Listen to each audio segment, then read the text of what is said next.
10 رمضان کو یہ یوم باب الاسلام، اور خاص طور پر سندھ والے، میں دوسرے علاقوں میں بھی باہریں گئی، یہاں سے ملتان تک میں نے آپ کو بتایا، لیکن یہ سندھ والے خاص طور پر شکر گزاری کا اور یہ سپاس گزاری کا ایک احساس رکھتے ہوئے یہ دن مناتے ہیں۔ یقیناً۔ اچھا علامہ صاحب، آج ہم ذکر کریں گے اپنی ماں کا بھی، ام المومنین حضرت خدیجہ الکبریٰ رضی اللہ تعالیٰ عنہ کا۔ ہمیں کس طرح سے اپنی ماں کو یاد رکھنا چاہیے، یا کس طرح سے ان کی جو زندگی کے واقعات ہیں، ان کی باتیں ہیں، انہیں آگے بڑھانا چاہیے؟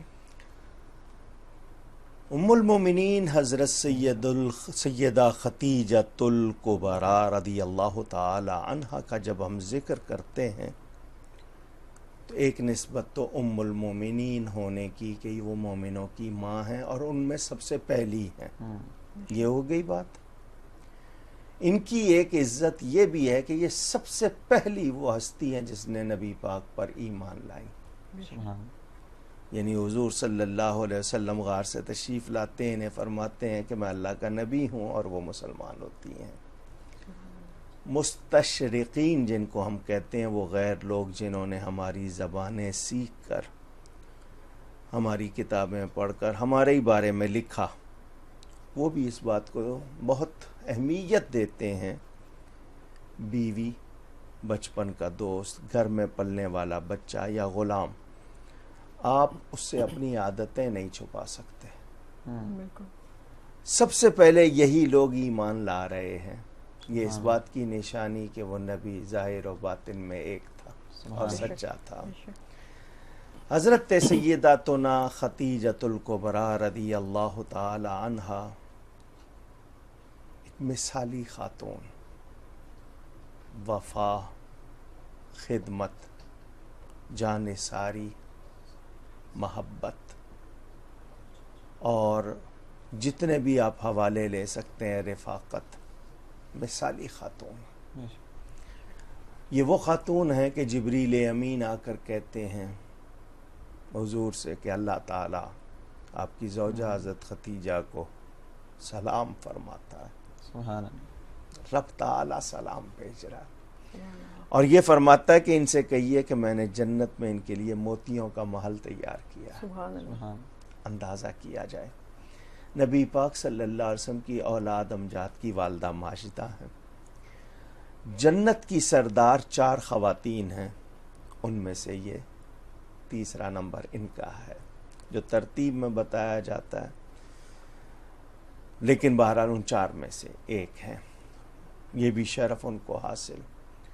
حضور صلی اللہ علیہ وسلم نے سب سے پہلے نماز بھی ان کو سکھائی، سبحان اللہ، یہ اعزاز بھی ہے ان کا۔ میرے نبی پر مال خرچ کیا، جان خرچ کی، آسان نہیں ہے کہنا۔ حضور صلی اللہ علیہ وسلم قربانی کرتے تھے، ان کی سہیلیوں کو بھی تحفے اور گوشت بھجواتے تھے۔ ایک خاتون آئی، بوڑھی تھی، عمر رسیدہ جن کو کہنا چاہیے، حضور صلی اللہ علیہ وسلم نے ان کو دیکھا تو مسکرا کر باتیں کی۔ جب وہ چلی گئیں تو حضرت عائشہ صدیقہ رضی اللہ تعالی عنہا نے فرمایا یہ کون تھی؟ آپ نے بہت شفقت کی، ان کے ساتھ بہت مسکرا کے باتیں کی، مہربانی کی، فرمایا یہ خدیجہ کی سہیلی تھی، ہم پرانی باتیں یاد کر رہے تھے۔ تو ان کے منہ سے نکل گیا کیا آپ ان کو ابھی بھی یاد کرتے ہیں؟ تو حضور نے فرمایا ہاں، اس کے بارے میں کبھی مجھے کچھ نہ کہنا۔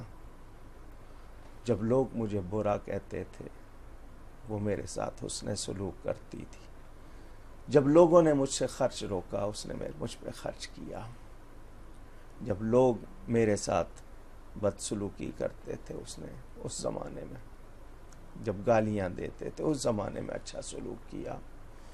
یہ حضور صلی اللہ علیہ وسلم کی یہ باتیں تعلیم بھی ہے، صرف یہ حضرت خدیجہ کے فضائل ہی نہیں ثابت ہو رہی، یہ تعلیم بھی ہے، کیونکہ بیوی رفیقہ حیات ہوتی ہے، اس کے ساتھ حسن سلوک، اس کی یاد، اس کی دوستوں کے ساتھ بھی حسن سلوک تعلیم کی ہے۔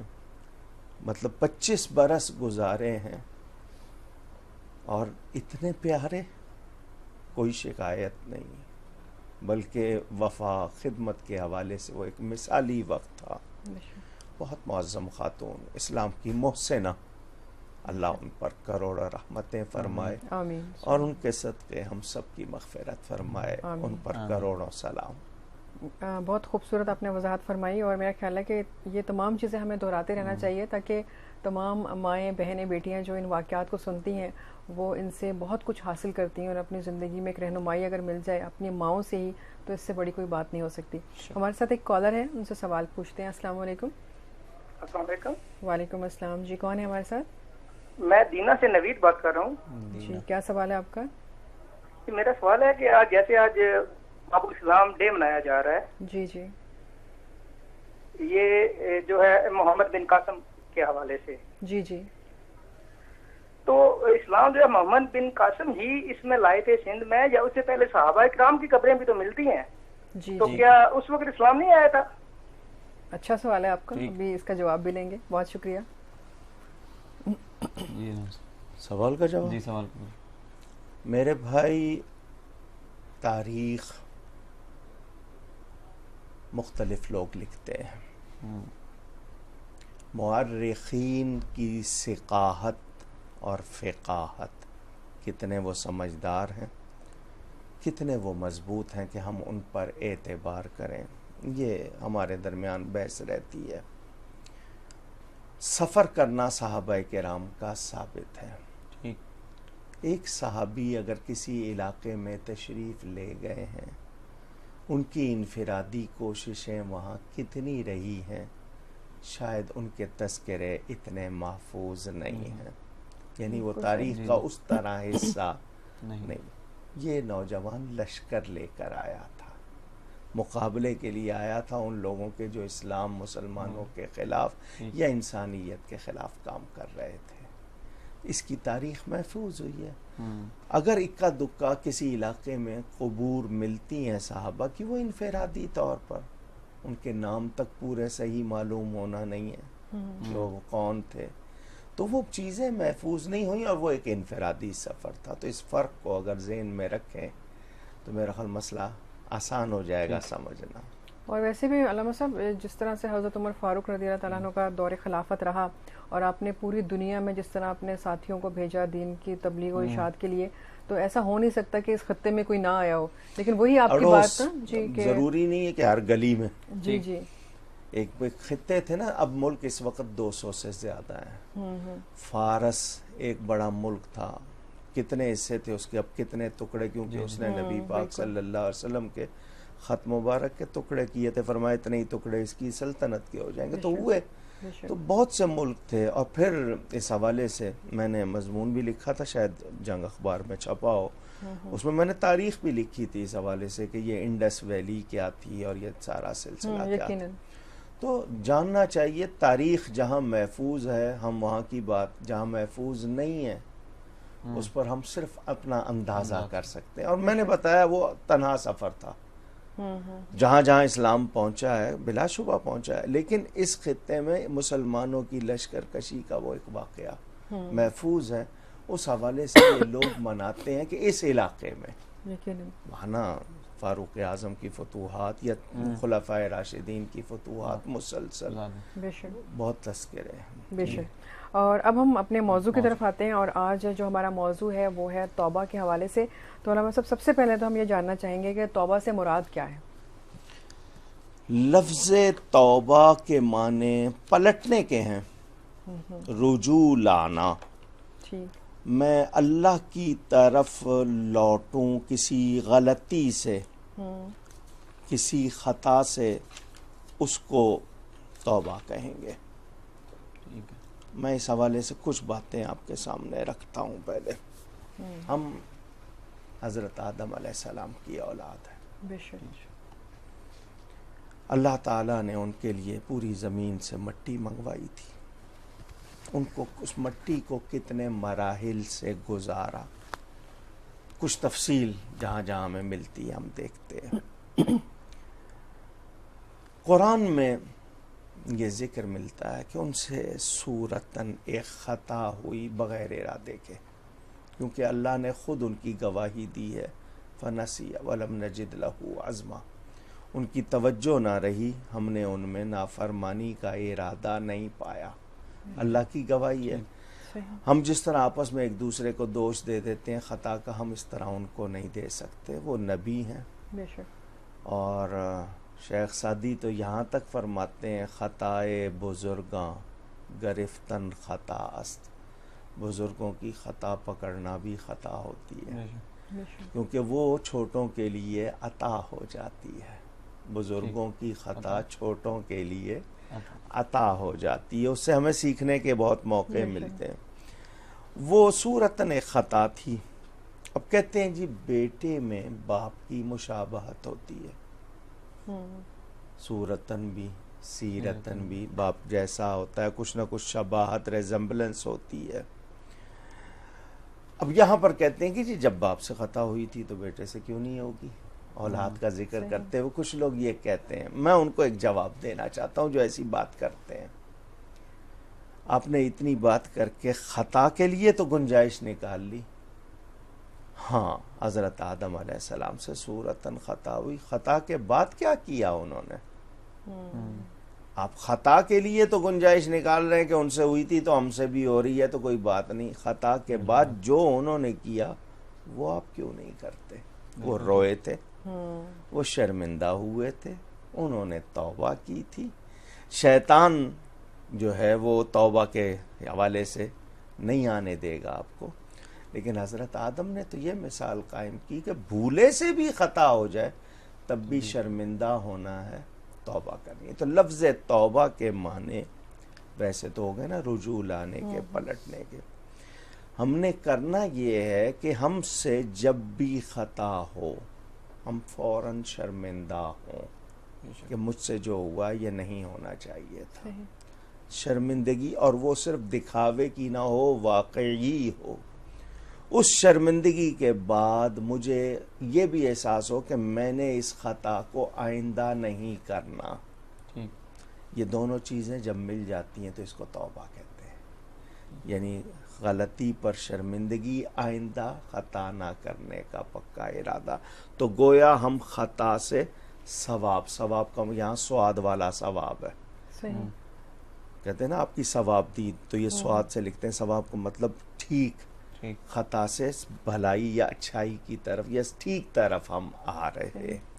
تو یہ ضروری ہوتا ہے. اور یا تو میں اپنا نسب حضرت آدم سے جوڑوں گا یا پھر شیطان سے.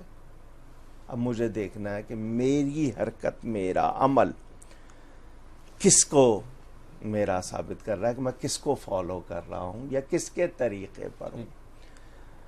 اللہ تعالی کی عطاؤں میں سے, اس کی جتنی عطائیں ہیں ان میں سے توبہ انسان کے لیے وہ عطا ہے کہ انسان اس کو سمجھ لے تو شاید اس سے بڑی عطا کسی چیز کو نہ مانے. اور جب تک توبہ کا دروازہ بند نہیں ہو جاتا اس وقت تک ہم توبہ کر سکتے ہیں.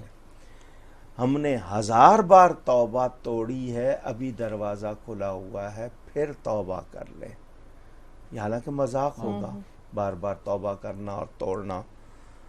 وہ سیف الملوک میں ہے نا پٹھواری زبان میں, 100 واری میں توبہ کیتی تے 100 وار تروڑی, نفس کمینے میرے حلی بدی نہ چھوڑی. تو یہ اصل چیز سمجھنا ہے. وہ جو حضرت ابو سعید ابو الخیر رضی اللہ تعالی عنہ کا بھی ہے, وہ کہتے ہیں کہ جی اگر 100 مرتبہ 100 بار توبہ شکستی باز آ, کہتے ہیں 100 مرتبہ بھی تو نے اگر توبہ توڑ دی پھر آ جا, کیونکہ اللہ کی رحمت ابھی ختم نہیں ہوئی ہے تیرے لیے, تجھے مایوس نہیں کریں گے. ہم سب اجازت ہو تو ایک کال لے لیں. جی السلام علیکم. وعلیکم السلام.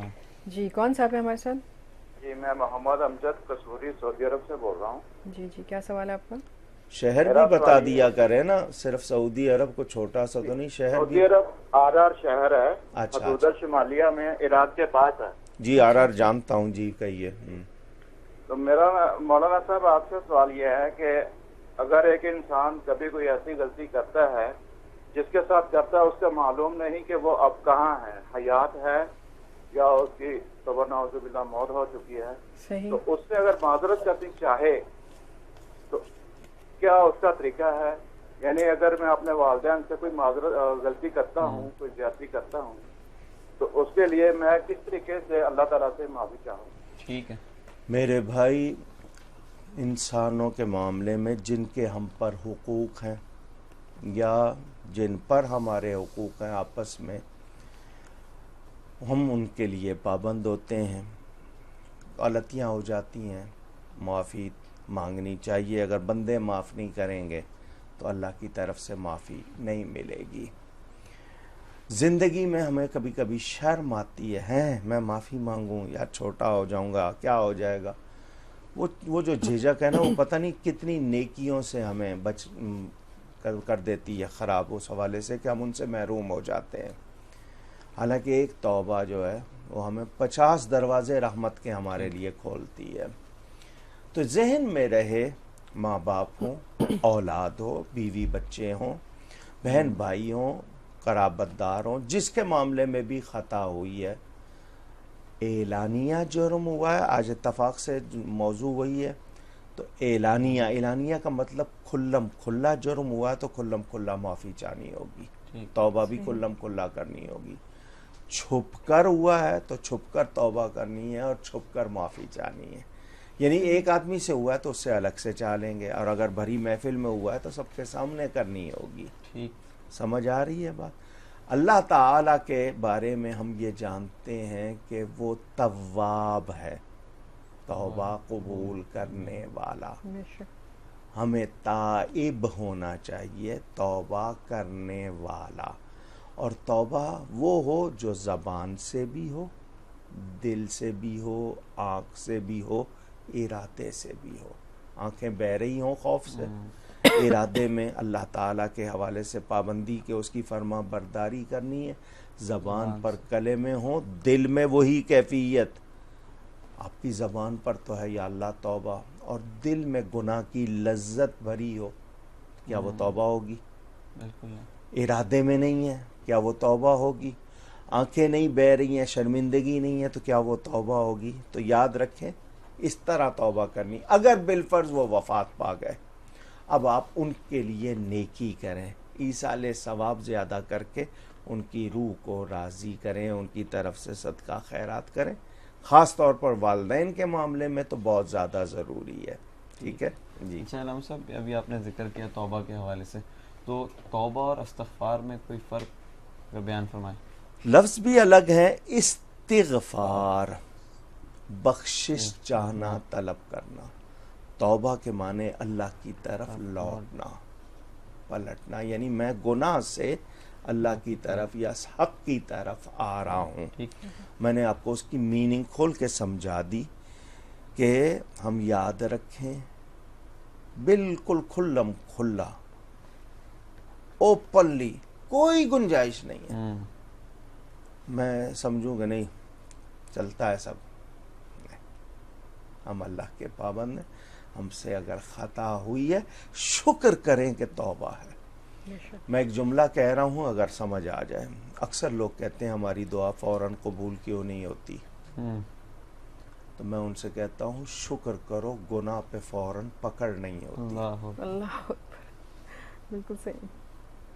آپ لوگ یہ چاہتے ہیں کہ ادھر دعا کریں ادھر قبول ہو جائے، تو گناہ پہ اگر فوراً پکڑ ہو جائے تو کیا حال ہوگا. بے شک یہ رحمتیں ہیں ہم پر، ہمیں سنبھلنے کا موقع دیا جاتا ہے. پھر تمہیں شب میلاد، شب معراج، شب عاشور، شب برات، شبان قدر، یہ موقع بھی دیے جاتے ہیں. توبہ پر توبہ، اور کتنے کام بتائے جاتے ہیں. لیکن نہیں، سوچنا چاہیے ہم لوگوں کو. اور پھر اس میں اگر آپ واقعات میں جائیں، میں اس واقعے کو شاید سننے والوں کے لیے دہرانا چاہوں گا. یہی واقعہ امام اعظم کے حوالے سے بھی کتابوں میں ہے، اور سیدنا غوث اعظم رضی اللہ تعالیٰ عنہ کے حوالے سے بھی ہے. جوان ہیں، ابو صالح موسیٰ ابو صالح کنیت بعد میں ہوئی، موسیٰ نام ہے غوث اعظم کے والد کا، اور امام اعظم کے والد کا نام ثابت۔ جا رہے ہیں دریا کے کنارے، درخت، کہیں کھیت لگا ہوگا، وہاں سے درخت سیب کے ہیں، ان میں سے سیب گر رہے ہیں، دریا یا نہر میں بہتا ہوا وہ سیب جا رہا ہے۔ علامہ صاحب میں معذرت چاہتی ہوں، بریک کے لیے کہا جا رہا ہے، تو یہ واقعہ پورا ہم بریک کے بعد شروع سے لیتے ہیں۔ ایک کالر ہے، آپ سے سوال لیتے ہیں اور پھر ہم بریک پہ جائیں گے۔ جی السلام علیکم۔ جی السلام علیکم۔ جی سوال کیجیے گا۔ سوال میرا یہ ہے کہ بھائی اس کے ساتھ کہتے ہیں کہ بھائی نورانی قاعدہ یا اپنا عہد نامہ وغیرہ ساتھ رکھتے ہیں اس کی بھلائی کے لیے، آیا یہ سنت طریقہ کے مطابق ہے یا ویسے ہی ہم لوگوں نے بنایا رکھا ہے؟ یہ اس کا سوال کرنا ہے۔ سمجھ میں آیا؟ جی آ گیا۔ اچھا دوسرے ایک اور کالر ہیں، ان سے بھی سوال لے لیتے ہیں۔ السلام علیکم۔ جی وعلیکم السلام، یاسر بات کروں جی مری سے۔ جی جی کیا سوال ہے آپ کا؟ میں نے مختلف سے یہ سوال پوچھنا تھا کہ توبہ پہ استقامت کس طرح نصیب ہو سکتی ہے، کہ توبہ کی پھر توڑ دی، شیطان اور نفس کے دباؤ میں آ کے پھر توڑ دی، تو ایسی کون سی باتیں ہیں جو کرنے سے انسان کو پکی توبہ نصیب ہوتی ہے؟ انسان کو کیا عمل کرنا ہے؟ صحیح، اچھا سوال ہے آپ کا، بہت شکریہ۔ ابھی جواب دیتے ہیں علامہ صاحب سے اس کا، اور ابھی ہم ایک مختصر سی بریک لیں گے، بریک سے واپس آئیں گے تو ان دونوں سوالوں کے جوابات جو ہیں علامہ صاحب آپ کو دیں گے، چھوٹی سی بریک کے بعد۔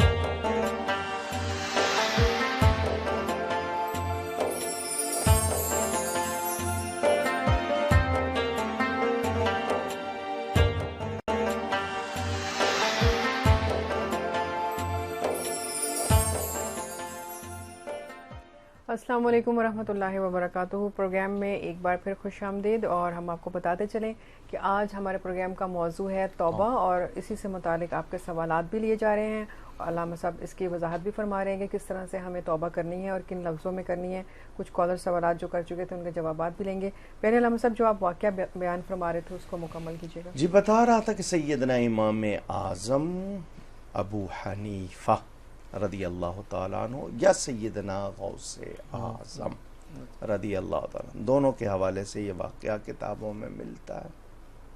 زیادہ روایات غوث پاک کے حوالے سے کہ ان کے والد ابھی شادی نہیں ہوئی تھی، جس کو جوانی کہتے ہیں نا، نئی عمر، ابھی اٹھان، سفر کرتے ہوئے جا رہے تھے نہر کے، دریا کے کنارے، تو کوئی کھیت ہوگا، اس میں درختوں سے سیب یا کوئی پھل ٹوٹ کے وہ نہر میں بہتے ہوئے دریا میں جا رہے تھے، ان کو نظر پڑی، انہوں نے اٹھا لیا، طلب تھی یا بھوک تھی، کھا لیا بہتا ہوا۔ اچانک خیال آیا یہ جائز تھا میرے لیے یا نہیں، مجھے کھانا چاہیے تھا یا نہیں۔ اب میں نے صرف یہ واقعہ کیوں دہرایا، ہزاروں بار لوگوں کا سنا ہوا، کیا احساس ہمیں ہوتا ہے؟ اگر احساس نہیں ہوتا، حرام حلال جائز ناجائز کی فکر نہیں ہوتی، صحیح اور غلط کے امتیاز کا اندر سے کوئی، مجھے کہتے ہیں نا، خیال آنا بھی، بھلے بہت زیادہ احساس نہیں، خیال آنا بھی نہیں ہے، تو اس کا مطلب یہ کہ ایمان نہیں ہے۔ غلط غذاؤں سے یا غلط جملوں سے ہم اپنے ایمان کو کہیں ختم کر چکے ہیں، اور اندر یہ چیز جاگ رہی ہے، کہیں نہ کہیں کچوکا لگا رہی ہے، تو اس کا مطلب ایمان ہے۔ بہت پیاری بات کی علامہ صاحب نے، کہ لوگ جو ہے اس احساس سے ہی آری ہو چکے ہیں۔ جی، ان کے نزدیک گناہ اب گناہ نہیں ہے، وہ گناہ کو فیشن کر کے اپنا چکے ہیں۔ تو گناہ کا احساس ہونا یہ اس بات کی علامت کے اندر کہیں ایمان ہے، وہ احساس دلا رہا ہے کہ میں نے نافرمانی کی ہے۔ ان کو یہ کہ جی مجھ سے خطا ہو گئی ہے، یہ احساس کیوں تھا؟ ماں باپ کی تربیت، حق حلال کھلانا، کمائی بھی حلال کی ہو اور غذا بھی حلال ہو، اس کے کھلانے سے ہی ایسے جذبات اور ایسی چیزیں آتی ہیں۔ پلٹے کہ یہ کھیت جس طرف ہے اس طرف پانی ادھر سے آ رہا ہے، یہاں کھیت ہوگا، گئے تو آگے واقعی باغ تھا، درخت لگے ہوئے، ایک بزرگ اس میں بیٹھے ہوئے، ان کے پاس جا کے سلام کیا، میں جا رہا تھا، یہ آپ کے یہاں سے ہی گیا ہوگا، سیب میں کھا چکا ہوں، پھل کھا چکا ہوں، معافی چاہتا ہوں آپ سے، تاکہ کل قیامت کے دن مجھ سے باز پرس نہ ہو۔ اللہ اکبر۔ یہ احساس، توبہ توبہ توبہ توبہ، کانوں کو بھی ہاتھ لگاتے ہیں، بلکہ یوں کر کے لگا لیتے ہیں، کھینچ بھی لیتے ہیں۔ توبہ کہتے کس کو ہیں ذرا وہ سمجھیں۔ ہم لوگوں نے صرف یہ اپنے گال تھپتھپا لیے، یہ کان تھپتھپا لیے، توبہ کہہ لیا تو توبہ ہو گئی. یہ توبہ نہیں ہے. انہوں نے دیکھا میرے پاس روز میرے سامنے بچے آ کر توڑ کے سیب کھاتے ہیں، پھل کھاتے ہیں، اور میں وہ ششکارتا ہوں، بھاگ جاتے ہیں. بچے ہیں، ناسمجھ ہیں. یہ بھی جوان ہے. وہ جو بہتا ہوا سیب تھا اس کے لیے جائز تھا، مگر یہ کچھ نیک لگتا ہے. پلٹ کے آیا، اس کا ٹیسٹ کیا جائے کہ یہ دکھاوے کا نیک ہے یا واقعی نیک ہے. اس کو چیک کیا جائے. ہو سکتا ہے صرف دکھانے کے لیے کہہ رہا ہوں. میں کہا معافی اس طرح نہیں ملے گی، یہاں رہنا پڑے گا.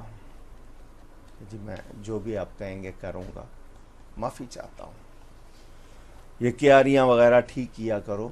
دیکھا کہ کام چوری نہیں کر رہا کہ میں کھڑا ہوں، جس طرح آج کل ہوتا ہے نا، کوئی دیکھ رہا ہے تو کام کر رہے ہیں ورنہ چھوڑ رہے ہیں. تو وہ پھر آپ کی وہ کمائی تو حلال نہ ہوئی نا. آپ نے اس کمائی کو پھر حلال نہیں رہنے دیا. وہ دیکھا کہ باقاعدہ کام کرتا ہے، نماز کے ٹائم نماز پڑھتا ہے، رات کو تسبیحات بھی کرتا ہے، واقعی نیک ہے. کچھ عرصہ گزرا، دن گزرے ہوں گے یا ہفتہ مہینہ جو بھی ہے، مجھے معافی مل جائے گی. کہ نہیں، جرم تمہارا بہت بڑا ہے، ایک کام اور کرنا پڑے گا.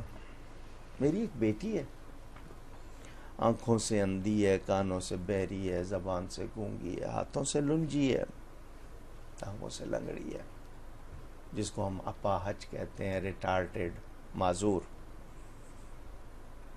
اس سے شادی کرنی پڑے گی. حضرت اس شادی کے بعد معافی مل جائے گی؟ نوجوان کہہ رہا ہے. فرمایا ہاں، راضی ہوں جی، تاکہ کل قیامت کے دن اپنا پوچھے. اللہ اکبر. میں سنا رہا ہوں، آپ سن رہے ہیں. ہمیں احساس ہی نہیں ہے، ہم اس درجے کو میں نے کہا پا بھی نہیں سکتے. نکاح ہو گیا. فرمایا جاؤ سامنے کمرے میں تمہاری دلہن ہے. گئے تو بڑی خوبصورت جوان تندرست لڑکی. فوراً پلٹ آئے. سیب کھا لیا تھا تو اتنی سزا، کہیں اس لڑکی کو دیکھنے کی سزا زیادہ لمبی نہ ہو جائے. فوراً پلٹے. حضرت وہ تو بڑی تندرست لڑکی ہے، خوبصورت. فرمایا وہی تمہاری بیوی ہے. آپ نے تو کہا تھا. وہ ہاں صحیح کہا تھا. مجھے اللہ نے بیٹی بہت نیک دی تھی، میں چاہ رہا تھا مجھے داماد ملے تو نیک ملے. میں نے آنکھوں سے اندھی اس کو اس لیے کہا کہ اس نے جو چیز نہیں دیکھنی ہے وہ کبھی نہیں دیکھی، جو نہیں سننی ہے وہ نہیں سنی، جو نہیں بولنی ہے وہ اس نے نہیں بولا، جو جس کی طرف نہیں بڑھنا ہے نہ اس نے ہاتھ بڑھایا نہ قدم بڑھایا. لڑکی اتنی نیک تھی، میں چاہتا تھا اس کو شوہر بھی ایسا ہی ملے. تم آئے، وہ صرف تمہارے لیے جائز تھا. میں نے تمہیں چیک کرنے کے لیے کہ یہ اللہ نے میری بیٹی کے لیے دولہا بھیجا ہے، میں نے تمہیں رکھ کے دیکھا، کنفرم کیا، یہی تمہاری دلہن ہے. ہنسی خوشی بسر کرو. اللہ. ماں باپ ایسے ہوں، توبہ والے ہوں، اللہ کے ڈر والے ہوں، تو پھر اولاد غوث پاک جیسی ملتی ہے. سبحان اللہ. علامہ صاحب ایک کالر بھی ہیں، ان سے سوال لے لیتے ہیں. السلام علیکم. جی کون ہے ہمارے ساتھ؟ جی میں عابدہ بول رہی ہوں اسلام آباد سے. جی عابدہ صاحبہ، کیا سوال کیا آپ کا؟ جی میرا سوال مولانا صاحب سے ہے مرتد کے بارے میں، کہ جو مسلمان مطلب مشرک سے تو جو اسلام قبول کر لے وہ مسلمان ہو جاتا ہے، لیکن مسلمان اگر غیر اللہ کی عبادت کرنے لگے یا اسلام سے خارج ہو جائے وہ مرتد کہلاتا ہے. تو کیا مرتد کے لیے بھی کوئی توبہ کی گنجائش موجود ہے یا؟ ابھی مولانا صاحب سے پوچھتے ہیں آپ کے سوال کا جواب. جی مرتد اسے کہیں گے جو اسلام قبول کرنے کے بعد اسلام سے پھر گیا، یعنی اس نے اسلام کے کسی ایک قطعی بنیادی عقیدے کو رد کر دیا، انکار کر دیا، تو وہ کافر ہو جاتا ہے.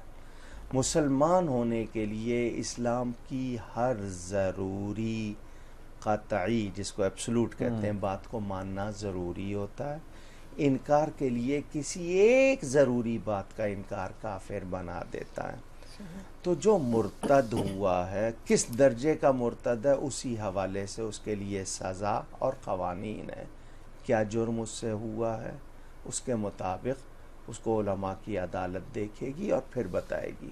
بعض صورتوں میں توبہ کی گنجائش، دوبارہ کلمہ پڑھ لے. بعض صورتوں میں اس کے لیے سزا ہے، اس کے لیے صرف معافی کافی نہیں، وہ معافی کے بعد سزا پائے گا. تو اس کا فائدہ کیا ہوگا کہ اس سزا کے بعد وہ جنازے کے قابل ہوگا، مسلمانوں کے قبرستان میں دفن کے قابل ہوگا. مرتد ہے تو اب اس نے کی ہے توبہ، تو توبہ کے بعد سزا اس کو کیا ہے کہ وہ اس نے اس مرحلے سے گزر گیا ہے، جو بھی سزا دی گئی ہے.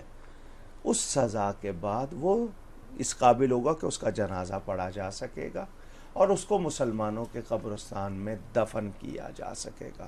اور اگر یہ نہیں ہوگا توبہ اور یہ سزا نہیں ہوگی تو وہ اس قابل بھی نہیں ہوگا. تو ہر مرتد مختلف قسم کے ہیں، اور دنیا کے اکثر کیا میں کہوں گا تمام قوانین میں غدار کی سزا ایک ہی ہوتی ہے، اور وہ قتل ہوتی ہے، موت ہوتی ہے ہر جگہ. آپ کے یہاں ریبیلینز وغیرہ جو بھی ہیں، تو اس حوالے سے پہلے اس کا جرم واضح ہوگا پھر پوری بات ہوگی.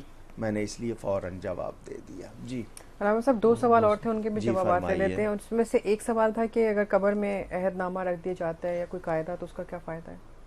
قبر اگر جو زمین کے اندر ملتی ہے گڑھا کسی کو وہ مل جائے بہت اچھی بات ہے، ورنہ میں نے کہا تھا نا یہ برزخ ہے.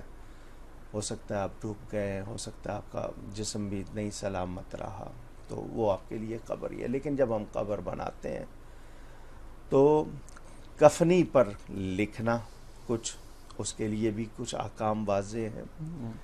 ایک چھوٹا سا یعنی آلنا کیا کہتے ہیں اس کو، کھانچا بنا لیتے ہیں دیوار میں چہرے کے پاس، تھوڑا سا اس کے اندر رکھ دیتے ہیں. صحیح. جسم پہ نہیں رکھتے، یعنی کفن کے اوپر نہیں رکھتے. اللہ والے ہوں تو سینے پہ بھی رکھ دیتے ہیں، ورنہ وہ وہاں پر بنا کے رکھا جاتا ہے اور اس کے لیے کوئی منع نہیں ہے. لیکن ایک انسان کو یہ یاد رکھنا ہے کہ اگر ایمان نہیں ہے، اعمال نیک نہیں ہے، تو پھر صرف اس سے کیوں؟ بے شک.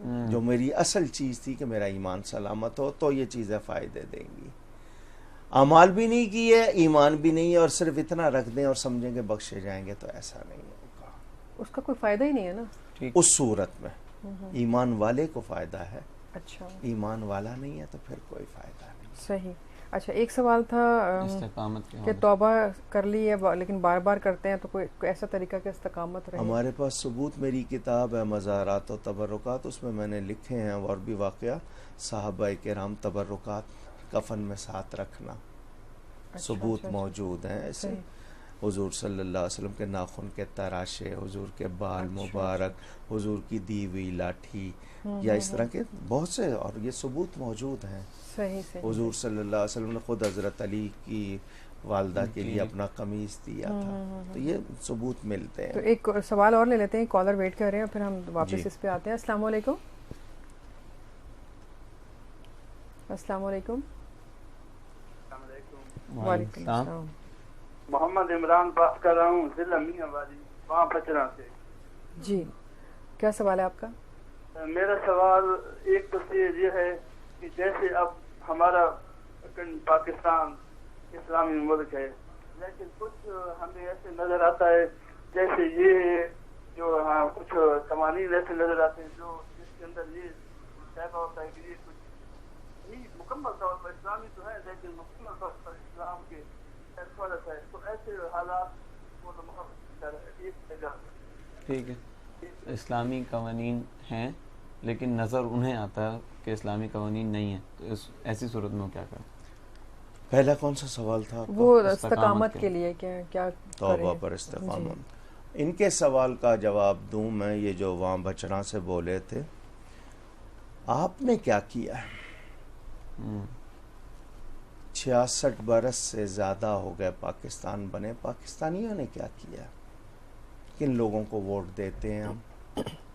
بیٹی کا رشتہ آئے تو بیٹی کو جس سے بیانہ ہے اس کے لیے 50 طریقوں سے ہم تسلی کرنا چاہتے ہیں کہ جس کے پاس بیٹی بھیج رہے ہیں یہ بندہ صحیح ہے یا نہیں ہے، بیٹی کا مستقبل محفوظ ہے یا نہیں.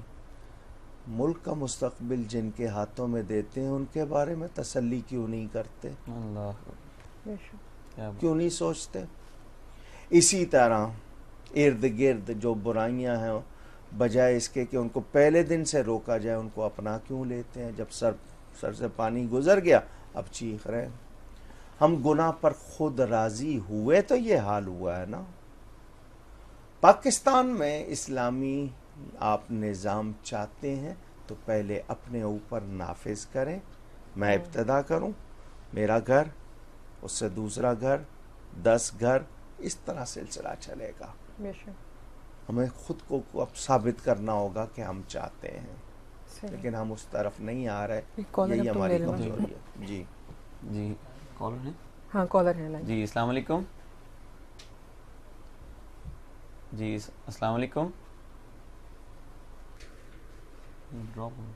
نہیں لائن پہ تو ہے۔ السلام علیکم۔ جی وعلیکم السلام۔ جی کون صاحب بات کر رہے ہیں؟ آپ دبئی سے بات کر رہا ہوں، محمد وقاص۔ جی محمد وقاص صاحب سلام، سوال کیجیے گا۔ جی ہاں جی، علامہ صاحب سے میرا یہ سوال ہے کہ اگر انسان 3 جمعے نہیں پڑھتا تو کچھ لوگ یہ کہتے ہیں کہ تم نے 3 جمعہ نہیں پڑھا تم کافر ہو گئے ہو، اس کے بارے میں علامہ صاحب سے پوچھنا چاہتا ہوں، یہ کہنا ٹھیک ہے کہ نہیں؟ بہت شکریہ علامہ صاحب، ان کا پہلے جواب ان کا بھی۔ جی بھائی، جمعہ اللہ تعالیٰ نے ہمیں عطا فرمایا، یہودیوں کو دیا گیا انہوں نے نہیں لیا، نصارہ کو دیا گیا انہوں نے نہیں لیا، ہمیں اللہ نے عطا فرمایا اور ہمارے لیے اس کو عید بنا دیا، ہمارے لیے بلکہ مسکینوں کے لیے حج بنا دیا، اور بہت سے ثواب رکھ دیے اس میں۔ یہ حضرت آدم علیہ السلام کا یوم ولادت ہے، یوم میلاد ہے، بڑی شان ہے اس دن کی، اور اس دن مسلمانوں کو جمع ہونے کے لیے کہا گیا، اسی لیے نام جمعہ رکھا گیا ہے، جمع ہوتے ہیں مسلمان، ان کی شوکت کا، ان کی وحدت کا، ان کی قوت کا، ان کی اخوت کا اظہار ہوتا ہے۔ اس پہ ہمیں تیاری کرنے پر ثواب بھی دیا جاتا ہے، نہائیں تو ثواب، خوشبو لگائیں تو ثواب، اچھے کپڑے پہنیں تو ثواب، انعام ہی انعام ہے۔ جلدی جائیں مسجد میں اور جمعہ پڑھیں، بہت تسلی سے آئیں، اگلے جمعے کا انتظار کرتے رہیں، پورے ہفتے کے گناہ معاف ہو جاتے ہیں۔ کتنی مہربانیاں اس جمعے کے لیے۔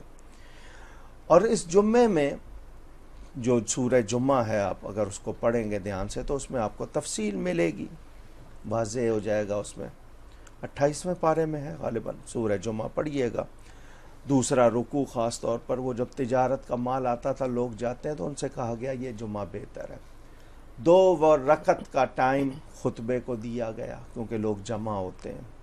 توجہ چاہوں گا، میرے نبی پاک صلی اللہ علیہ وسلم کا ارشاد کہ جو لوگ جمعہ پڑھنے نہیں آتے، میرا جی چاہتا ہے میں اپنے مصلی پہ کسی اور کو کھڑا کروں اور ان لوگوں کے گھروں کو آگ لگا دوں جو جمعہ نہیں پڑھتے۔ اللہ، کیا اس کے بعد سوچنے کی گنجائش رہ جاتی ہے؟ یہ جو 3 جمعے مسلسل ناغہ کرنا، تو یہ اپنے ایمان کی نفی کرنا ہے۔ کافر نہیں ہو جائیں گے آپ، لیکن آپ اپنے ایمان کی نفی کر رہے ہیں کیونکہ آپ کو جمعے کی پرواہ نہیں ہے۔ سوچئے گا، تو وہ لوگ جو جمعہ پڑھنے کا اہتمام نہیں کرتے، جمعے کو ٹالتے ہیں، بہت بڑی غلطی کرتے ہیں۔ اور یہ جو ہلکا سمجھنا دین کے حکم کو، یہ آپ کو ظلم اور پھر کفر کی طرف لے جاتا ہے، یہ بہت خطرناک بات ہے۔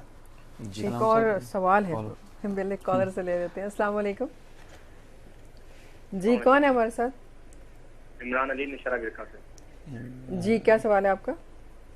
محترمہ، میں نے یہ پوچھنا ہے کہ جو مطلب کہ ہمارے پاکستان میں ایک اسلامی معاشرہ ہے اور کالجز اور یونیورسٹیز میں ایسے مطلب کہ لڑکیاں لڑکے بالکل بھی اپنا نہیں کرتے، کسی طرح کا بھی کھلا مطلب کہ گھومتے ہیں، کیا ان کے لیے ہمارے مطلب کہ کوئی بھی احکامات نہیں ہے اسلامی کے، یا پردہ کر کے جایا کریں یا مطلب کہ گاؤن پہنیں؟ وہ تو ایسے ہے کہ انگلش کنٹریز میں بھی ایسا نہیں ہوتا کہ جیسے کہ پاکستان میں مطلب کہ لڑکیاں کھلے عام گھومتی ہیں، بازاروں میں رش ہوتا ہے، ان کے لیے کوئی مطلب کہ نہیں ہے؟ آپ ان کے لیے بھی کچھ کائنڈلی فرما دیں کہ آپ کیا فرماؤں میرے بھائی، مجھے بتائیے، آپ نے اپنے شہر یا اپنی گلی میں اس کے لیے کتنی کوشش کی ہے؟ بتائیے۔ ہم لوگ سب کے سب مجرم ہیں۔ میں نے کہا نا، جس وقت برائی شروع ہو رہی تھی ہم سب اپنا رہے تھے، آج اس کے ریزلٹس دیکھ کر ہم پریشان ہو رہے ہیں۔ مجھے اور آپ کو سب کو کوشش کرنی ہوگی، اب کہیں گے اس کے لیے حکومت قانون بنائے، تو حکومت کے بندے اوپر سے اترتے ہیں، وہ بھی ہم میں سے ہی جاتے ہیں، ہم بھیجتے ہیں ان کو. تو ہمیں ان بندوں کا انتخاب کرتے ہوئے دیکھنا ہے کہ یہ شرم و حیا والے ہیں یا نہیں، ایمان کی پاسداری کریں گے یا نہیں. تو چننا ہوگا، محنت کرنی ہوگی. میں پہلے اپنے بچوں کی، اپنے گھر کی، ہماری مائیں بہنیں کیا کپڑا اوڑھتی ہیں گھروں میں، اذان ہوگی تو دوپٹہ چڑھے گا، وہ بھی آدھا، نماز پھر بھی نہیں پڑھیں گی. کسی محفل میں جائیں گی، دعا ہوگی، تھوڑا سا دوپٹہ چڑھ جاتا ہے سروں پہ. یہ بھی کچھ جگہ پر، ہر جگہ پر یہ بھی نہیں ہے. وہاں پہ دیکھ لیجئے گا یہ ہمارے گھروں میں ہے یا نہیں ہے. دوپٹے کا بوجھ نہیں اٹھ رہا ہماری ماؤں بہنوں سے. یہ وہی معاشرہ ہے. پہلے ٹوپی والا برقع تھا، پھر دوسرا برقع آیا، پھر اس برقعے میں فیشن آئے، پھر اس برقعے میں کڑھائیاں آئیں، رنگ آئے، پھر وہ برقع گیا تو چادر آئی، چادر گئی تو دوپٹہ آیا، دوپٹے ہلکے ہونے لگے، اس کے حساب بدلنے لگے. آپ کو کہاں اب دوپٹہ نظر آتا ہے؟ ڈراموں میں، خبروں میں، گھروں میں، کہاں؟ الماریوں میں شاید رکھا ہوگا.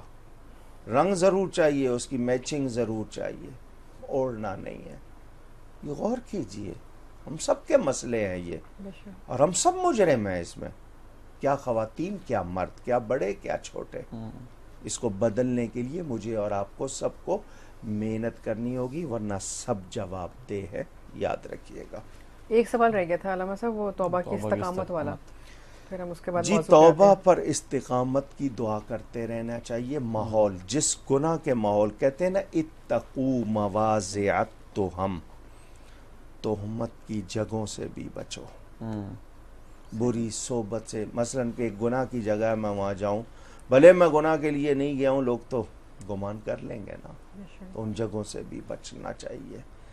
تو اسی طرح اگر غلط صحبت ہے اس سے بچیں، غلط خوراک ہے اس سے بچیں، اچھوں کی صحبت میں بیٹھیں اور اللہ سے کہیں یا اللہ مجھے میری توبہ پر قائم اور ثابت رکھ.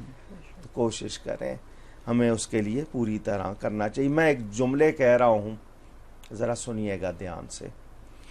انسان کے خمیر میں شر خیر کے ساتھ، شر قوما لگا لیں آپ میرے اس جملے میں، خیر کے ساتھ ایسی مضبوط ملی ہوئی ہے کہ اس کی جدائی دو طرح ممکن ہے. پھر کہہ رہا ہوں، انسان کے خمیر میں برائی، شر خیر کے ساتھ ایسی مضبوط ملی ہوئی ہے کہ اس کی جدائی دو طرح ممکن ہے. یا تو ندامت، شرمندگی کی حرارت سے، یا دوزخ کی آنچ سے. اللہ. یا ندامت کی حرارت سے یا دوزخ کی آنچ سے. کسی ایک آگ میں تپنا ضروری ہے، کسی ایک آگ میں اس کا جلنا تپنا ضروری ہے. اب انسان کو اپنی برداشت اور اختیار پیش نظر رکھ کر فیصلہ کرنا ہے. جسے ہلکا سمجھے، جو اس کے لیے آسان ہو، اس کی طرف مائل ہونے میں دیر نہ کرے. اس کی طرف مائل ہونے میں دیر نہ کرے، ورنہ موت کے بعد مہلت نہیں ملے گی. یہ میرے جو 3 جملے تھے. زندگی ہمیں ہوتا کیا ہے میں آپ کو بتاؤں. میں توبہ کر لوں گا، اس امید پر گناہ کرتا رہتا ہوں کہ توبہ کر لوں گا، اور توبہ کو ڈیلے کرتا ہوں. ابھی زندگی ہے. بالکل. یعنی گناہ کرتا ہوں توبہ کی امید پر، اور توبہ کو مؤخر کرتا ہوں زندگی کی امید پر. مجھ جیسا بے وقوف کون ہے پھر؟ کیا یہ سمجھداری کی بات ہے؟ تو یہ سوچنا چاہیے. اچھا انسان وہی ہے کہ ادھر خطا ہوئی ادھر شرمندہ ہوا. آئے کیا ہو گیا، یہ داغ لگ گیا ہے میری سفید چادر پر، اس کو دھونا. وہ صحابہ کرام رضوان اللہ علیہم اجمعین. گناہ ہو جاتا ہے, حضور کے پاس آتے ہیں اور کہتے ہیں طاہرنی یا رسول اللہ صلی اللہ علیہ وسلم, اے اللہ کے رسول مجھے صاف کیجئے, پاک کیجئے, مجھ پر یہ داغ لگ گیا ہے. تو یہ احساس ایمان کی علامت ہے. اگر آپ گناہوں کو گناہ نہیں سمجھ رہے یا گناہوں کی آپ کو تپش اپنے اندر جلا نہیں رہی ہے تو سمجھیے ایمان نہیں ہے. فوراً اپنا علاج کیجئے, اور علاج کیا ہے؟ توبہ اور اچھی صحبت, استغفار. فوراً آئیے اس طرف, ورنہ دیر ہو جائے گی اور ہاتھ ملتے رہ جائیں گے, کچھ بھی نہیں رہے گا. سلام صاحب, بھی آپ نے ذکر کیا توبہ کے حوالے سے, تو اس کے دنیاوی فوائد اور اخروی فوائد, اس پہ بھی اگر تھوڑا بیان ہو جائے کہ. جی, اس حوالے سے مسائل بہت ہیں. میں معمولی درد پر کیوں چلاتا ہوں, جواب چاہیے مجھے تمام سامعین سے بھی. دنیا کی مدت کم ہے, آخرت کی مدت کی انتہائی نہیں ہے. بے شک. چھوٹی سی, اب وہ دیا سلائی ہے نا, ماچس کہتے ہیں, میچ باکس, وہ ذرا سا اس کا شعلہ ہلکا سا لگ جائے, خال لگتا ہے جھلس گئی. بالکل ٹھیک. اور بھلے لمحے کو 2 لمحے کو تکلیف کتنی ہوتی ہے, اور اگر زیادہ لگ جائے تو خواتین کو تو زیادہ تجربہ ہوگا. کبھی کبھی چولہے کے سامنے کوئی نہ کوئی چیز, ہاتھ جل جاتا ہے, بے احتیاطی میں کچھ ہو جاتا ہے, کتنی تکلیف ہوتی ہے. تو سوچنا ہے. ہم دوزخ کی گرمی کی یعنی دوزخ کی شدت سے غافل. اب میں آپ کے سامنے رکھتا ہوں, دنیا کی آگ کو کچھ آج کل ہمارے ہاں نمبر دیے جاتے ہیں. جی, 3rd degree, 2nd degree, 1st degree, وہ بتایا جاتا ہے کہ یعنی بہت زیادہ تیز جو ہے اس وقت. آپ کی دنیا کی جو سب سے زیادہ تیز آگ کی ڈگری جو بھی ہو سکتی ہے, اس کو 150 ٹائم آپ اور ضرب دیں, 150 مرتبہ, اور اس اتنی شدت, تب جا کے دوزخ کی آگ کے قریب ہوگی. علامہ صاحب, مجھے بریک کے لیے کہا جا رہا ہے, تو اس بات کو مکمل میرے خیال میں ہم بریک کے بعد کرتے ہیں. تو ایک مختصر سا بریک لیتے ہیں, واپس آئیں گے, اس بات کو مکمل کریں گے.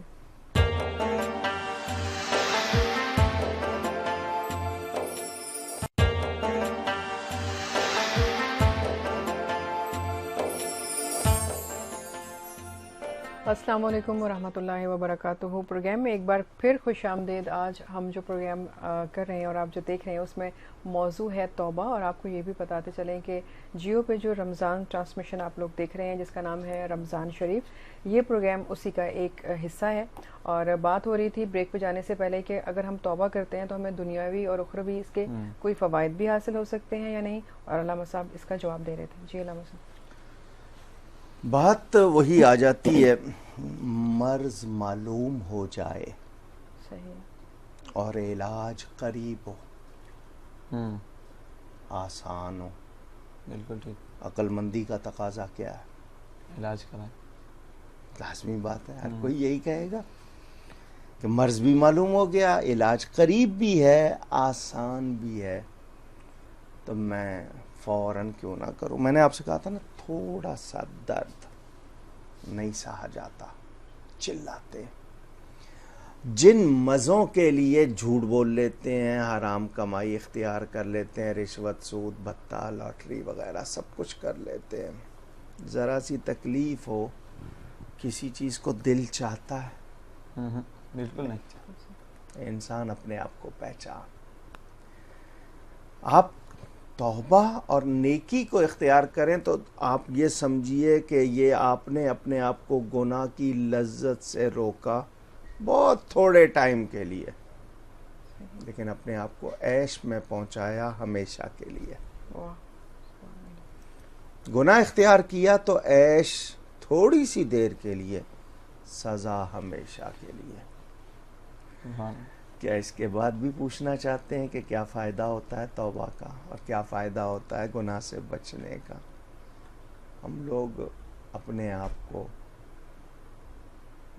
کہتے ہیں نا بے وقوف بنانا یا دھوکہ دینا, ہم کسی اور کو دھوکہ نہیں دے رہے، خود کو دے رہے ہوتے ہیں، اور پھر جب وہ اس کا ہم پر رزلٹ آتا ہے وہ بڑا شدید ہوتا ہے، اس کے لیے ہمیں ضرور سوچنا چاہیے۔ اس کے علاوہ عرض کروں میں آپ کے سامنے ایک بات اور، امام غزالی رحمۃ اللہ علیہ